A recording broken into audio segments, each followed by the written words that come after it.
This is my 2000 Buell X1 Lightning. I'm almost done building it. I just have my turn signals left to do, but yeah, it's not bad. It was a police recovery, so it's pretty beaten up as far as just electrical and looks wise. I sanded the subframe down, painted it black, got a new air cleaner. I got the dual headlight conversion with the XB fly screen, so it kind of looks a little bit more StreetFighter-ish from the front.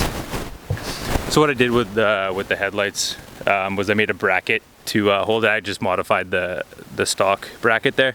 Made a cross member in there to hold the gauges, just so they kind of sit further down. Like, I don't know if you guys are familiar with the stock gauge cluster. I mean, it sits like way up here, and then this big, huge freaking thing with this like pro stock headlight. It looks pretty ugly, but yeah. So I'm almost done. Got a few more things to do, like turn signals, relocate the starter, but let's fire it up and see how it sounds.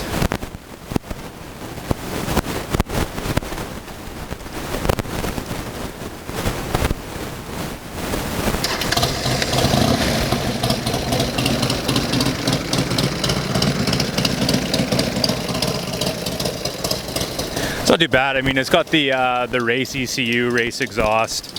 I just got a new battery for it, new air filter.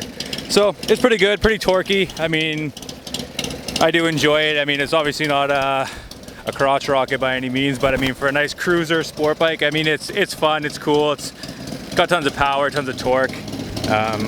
Yeah.